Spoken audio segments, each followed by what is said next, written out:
I'm Mrs. Carpenter. I can't wait to be your teacher. And right now I am enjoying my summer, and so I thought I'd share one of my activities I was doing with you. I'm hiking Blue Hill Mountain while I visit my parents in Maine where I grew up, and we just got to the top. Would you like to see the view? There's some lakes, and that's the town where I went to high school, and that's the ocean. And you can see some mountains in the background and those fairgrounds. Some people think that is where Charlotte's Web took place, if you've read that book. And this mountain is called Blue Hill Mountain. And one of the things about it is it has some blueberries growing all over the side of it. So I used to come here to pick blueberries. And my daughters are here with me right now. This is Evie. Say hi. And this is my daughter Mary. Hi. And my mom's over here. Hello. And we thought when we got to the bottom that we should read you a book called Blueberries for Sal. And the author wrote all sorts of stories that take place in Maine. So it's possible that story takes place on the very mountain we're sitting right now. So I'll say goodbye for now. And when we hike down and get to the bottom, I'll read the story to you. See you soon. Hi again. We made it all the way down the mountain and all the way back to Vermont, and I'm back in the classroom that's going to be yours this year. So you can get all cozy in your pajamas, maybe snuggle up with a stuffy or a blanket, and I would love to read a bedtime story to you that maybe took place on that mountain I was at this summer. Blueberries for Sal by Robert McCloskey. Look, there's Sal, and there's her mom working in the kitchen making some blueberry jam. Blueberries for Sal. One day, little Sal went with her mother to Blueberry Hill to pick blueberries. Little Sal brought along her small tin pail, and her mother brought along her large tin pail to put the berries in. "We will take our berries home and can them," said her mother. "Then we'll have some food for the winter." Little Sal picked 3 berries and dropped them in her little tin pail. Kerplink, kerplink, kerplunk. She picked 3 more berries and she ate them. Then she picked more berries and dropped 1 in the pail. Kerplunk. And the rest she ate. Then little Sal ate all 4 berries out of her pail. Is she going to have any berries in her pail at the end of the day? I don't think so. Her mother walked slowly through the bushes picking berries as she went and putting them in her pail. Little Sal struggled along behind, picking blueberries and eating every single one. Little Sal hurried ahead and dropped a blueberry in her mother's pail. It didn't sound kerplink. I wonder why. Because the bottom of the pail was already covered with berries.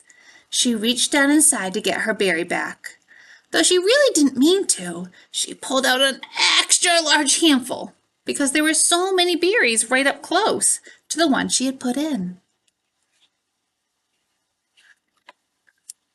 Her mother stopped picking and said, "Now, Sal, you run along and pick your own berries. Mother wants to take her berries home and can them for next winter."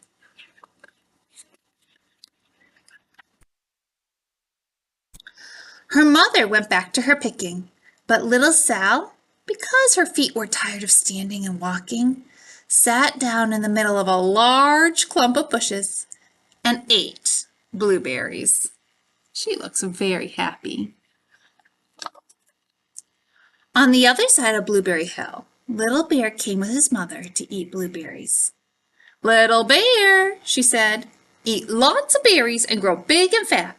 We must store up food for the long, cold winter." Ooh, I wonder if there was a bear on the mountain when I was walking on it. I didn't see any. Little Bear followed behind his mother as she walked slowly through the bushes eating berries. Little Bear stopped now and then to eat berries. Then he had to hustle along to catch up. Because his feet were tired of hustling, he picked out a large clump of bushes and sat down right in the middle and ate blueberries. He also looks very happy to eat blueberries, just like little Sal. Over on the other side of the hill, little Sal ate all the berries she could reach from where she was sitting. Then she started out to find her mother. She heard a noise from around a rock and thought, "That's my mother walking along." But it was not her mother. It was a mother crow and her children, and they stopped eating berries and flew away saying, "Caw, caw, caw." Then she heard another noise in the bushes and thought, "That is surely my mother. I will go that way." Do you think it's her mother? But it was Little Bear's mother instead. She was tramping along eating berries and thinking about storing up food for the winter. Little Sal tramped right behind her. Is that a good idea? By this time, Little Bear had eaten all the berries he could reach without moving from his clump of bushes. Then he hustled off to catch up with his mother.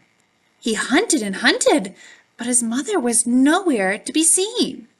He heard a noise from over at a stump and thought, "That is my mother walking along."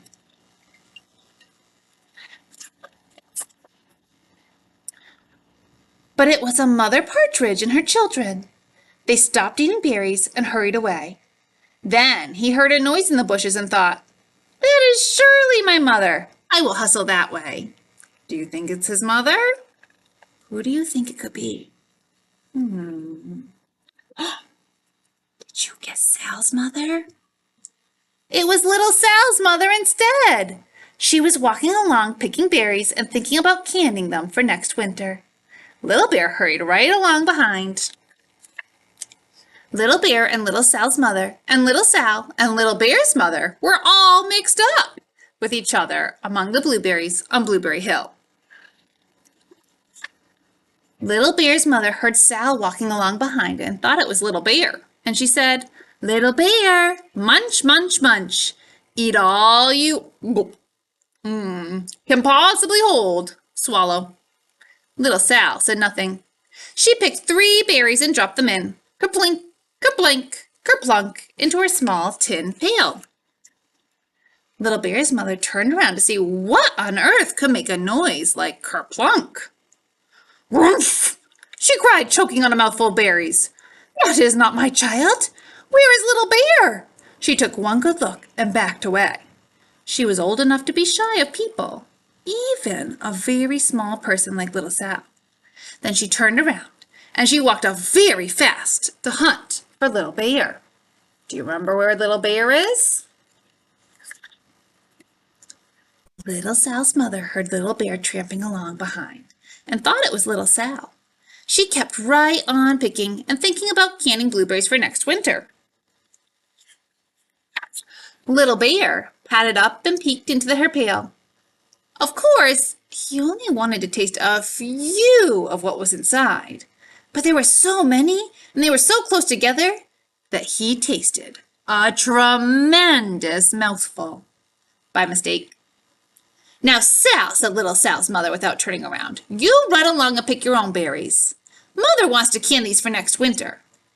Little Bear tasted another tremendous mouthful and almost spilled the entire pail of blueberries. Little Sal's mother turned around and gasped, "Oh my goodness, you are not Little Sal! Oh, where is my child?" Little Bear just sat munching and swallowing and licking his lips. Little Sal's mother slowly backed away. She was old enough to be shy of bears, even very small bears like Little Bear. Then she turned and walked away quickly to look for Little Sal. She hadn't gotten very far before she heard a kerplink, kerplink, kerplunk. She knew just what made that kind of noise. Little Bear's mother had not hunted for very long before she heard a hustling sound that stopped now and then to munch and swallow. She knew just what made that kind of noise. Little Bear and his mother went home down one side of Blueberry Hill, eating berries all the way and getting full of food stored up for next winter. And little Sal and her mother went down the other side of Blueberry Hill, picking berries all the way, and drove home with food to can for next winter. A whole pail of blueberries, and 3 more beside. Who do you think had 3 blueberries in their bucket? I think it was little Sal, too. There they are, canning their jam. Okay, I know you're getting ready for bed, so I hope you have a great night. And I can't wait to see you tomorrow. We're going to color and play and go outside and have so much fun. So sleep well, and I'll see you tomorrow. Good night.